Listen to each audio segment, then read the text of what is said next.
If someone unfamiliar with Dispatch saw a non-interactive cutscene, they'd find it hard not to mistake it for a television show, when the animation quality, although a different style, is on par with a high-quality Amazon Prime show like Invincible. As an admirer of both unique superhero stories and animation techniques, and when combined with excellent writing that makes tonal shifts effortlessly, Dispatch has a lot going for it. It's no surprise Dispatch already surpassed 1 million sales in 10 days. Rightfully so, Ad Hoc Studio must be chuffed and relieved, considering its tumultuous history as a live-action Netflix show that fell through at the last minute. But after hearing it's going for a broader tone like The Office, I can't help but feel glad that we ended up with this version of Dispatch. Despite its more mature tone, it's equally as special as The Walking Dead Season 1 and The Wolf Among Us, the few Telltale games that broke through to the mainstream and received critical success. Unsurprisingly, such a high level of quality comes from many ex-Telltale developers who worked on one of my favourite Telltale games, The Wolf Among Us, which is based on the brilliant, Eisner Award-winning comic series Fables, a series I highly recommend. Although their greatest achievement was telling a truly entertaining and genuinely funny story in the world of Borderlands, in Tales from the Borderlands. These experienced developers know how important a first impression is for an episodic release in a genre with stripped back gameplay, and for Dispatch, it's worked for good reason. So let's discuss how Ad Hoc have done it. But first, if you enjoy this review, please like and subscribe. In Dispatch, you are put in the shoes of Robert Robertson, the latest in his lineage to hold the mantle of Mecha Man, a normal human without powers that uses a mech suit to protect the streets of Los Angeles. He pilots the bulkier Iron Man type suit without the genius level intellect, but enough snark, level-headedness and wit to compensate. But when Robert fails to avenge his father's murder at the hands of the villain Shroud, and his suit is broken, he's forced to accept a position at the private firm SDN, the Superhero Dispatching Network, as a superhero dispatcher. Robert accepts the role to mentor a rogues gallery of reformed villains called Z-Team, and in return, his new boss, Blonde Blazer, promises to repair his mech to get him back in action. But I won't say anything more of the story beyond the general premise. One of the strengths of the original Telltale Games releases was their ability to tell a strong episodic story. But as time went on, and more projects were being made simultaneously, for many reasons, the episodic structure brought delays and strain on the games, and unfortunately, on the staff. So when Ad Hoc announced their episodic plans, after recent games abandoned the format, like the 2 recent Life is Strange games, I was slightly concerned, but had no need to be. Ad Hoc had clearly already completed the game, choosing a 2 episodes a week release schedule to keep Dispatch in the internet zeitgeist, with discussion of cliffhangers, unresolved story threads, and romance option, all perfect things for fans to discuss and speculate on social media. It's the old water cooler formula that used to let each weekly episode of television ruminate and digest before the next one, but fine-tuned in the age of internet communities. Yet none of this would have worked without Ad Hoc's talented writing team. No detail is too small. Every member of Robert's Z-Team has their own interesting lore tidbits, accessible in the menu of the dispatch sequences, and information is sprinkled into sharply written dialogue during these dispatch missions. Also, some character details change or stay hidden, depending on story choices you make, or team members you partner together. It makes Z-Team feel like an evolving squad, even if some get less screen time than others. But it's the main characters where the writing in Dispatch truly shines. Robert Robertson is shown as a confident but raw and vulnerable man, dealing with the trauma of losing his father who was emotionally distant, then combined with being forced to face who he is without his mech suit, and he's a very layered protagonist. But what characterises Robert further is his relationship with an old family friend, an elderly looking man called Chase, a former superhero with a foul mouth and a morbid, self-deprecating sense of humour about his inability to be a hero, with a heart of gold that yearns to help people again, especially Robert. The other 2 key characters are Blonde Blazer, a Supergirl-type hero who is Robert's boss, and Invisigirl, a rebellious former villain that can turn invisible, who's been hurt by life, but deep down wants to do good things. Both characters feel nuanced with realistic motives. On the surface, Blonde Blazer is the atypical perfect hero, but off the clock, she gets worried and stressed and drinks hard alcohol just to try to feel something. Whereas Invisigirl is a blunt-talking, lonely woman who pushes the world away, suspicious of anyone that wants to help her. Both develop their bonds with Robert naturally, which leads to one of the many difficult, story-altering decisions in the earlier episodes. It can't be overlooked how challenging it is for a writer to compose branching storylines that all give the player the illusion of choice, and the impression their story is the only one that's supposed to exist. To complete a narrative web where every important decision leads to an equal quality experience is all that matters. As we've seen with games in the past, when it goes wrong, it splits opinion, but when it goes well, it can ignite a passionate fanbase and leave them eager for more.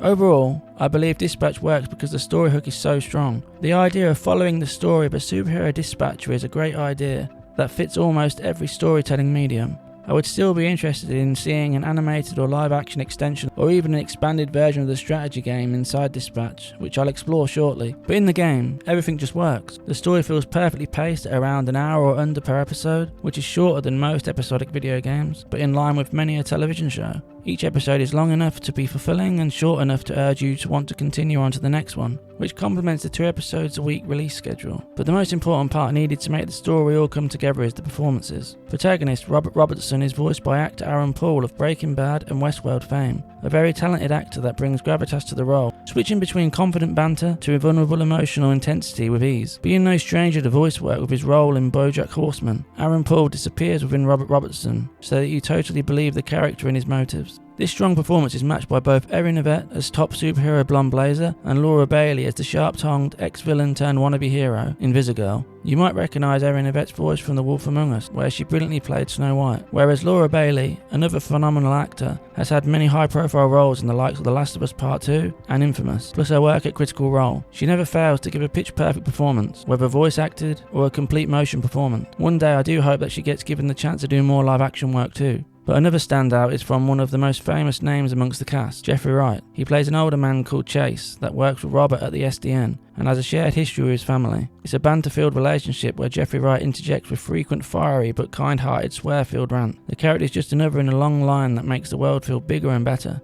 Pretty much every character from the main cast is well drawn. Even each member of the Z-Team is brought to life by a mixture of experienced voice actors and, surprisingly, content creators. I wasn't surprised or concerned when I saw Alana Pierce in the cast, the writer and content curator and now actor, as she has already shown her acting ability in the film VHS Beyond and a few games as well. Whereas I wasn't sure if Jacksepticeye or Moist Critical would stand out. Thankfully, my worries were for nothing, and instantly each actor felt at home as their characters. You couldn't ask for more. And for animal lovers, Robert has a small dog named Beef that appears in multiple scenes throughout the season. However, Dispatch is still a video game with a variety of gameplay. At the beginning, there is an option to choose between a cinematic or interactive mode. The cinematic mode allows you to watch the cutscenes without touching the controller, and the interactive mode requires you to complete QuickTime events, button prompts, when they appear on the screen, which gives a chance of failure to alter some scenes. The inclusion of the cinematic mode is an interesting choice when you consider the biggest departure from old Telltale game design. The removal of all level investigation and exploration. In another world where Dispatch was made by Telltale Games, exploration sequences would put the pace in the player's hands as Robert explored the office and talked to colleagues. Sometimes this worked in the Walking Dead games by Telltale, but other times it felt like filler, to overload exposition, or move an item from one area to another. These segments always felt like a natural leftover from the traditional point-and-click games that I enjoy, and that inspired Telltale Games. But clearly, Ad Hoc made strong creative decisions in removing exploration to benefit their vision of film quality directing, camera work, and animation. Still, the other narrative game types exist, and now we have Ad Hoc's take on the interactive narrative genre. But without exploration, this meant Ad Hoc needed to invent a replacement gameplay mechanic, and it's a fun one. Ad Hoc replaced player-controlled exploration with a fun strategy game with light RPG elements. This begins when Robert starts his shift at SDN and sits at his computer. You're tasked with dispatching Z-Team when crime alerts come into the system. These sections last between 10 and 20 minutes per episode, while Robert allocates team members to stop or prevent crimes. Each crime is different and requires a team member that has the skill set necessary to be successful. All heroes have a visual pentagon to show the amount of points in the 5 skill sets: combat, vigor, mobility, charisma, and intellect. Each mission gives vague hints that nudge you into making the right hero selection based on their skills. Narratively, Team Z all have the start skills you'd expect based on their powers, like Invisigo, who has great base mobility due to her invisibility. Punch Up has good combat due to his strength, and Prism has good charisma from being a singer.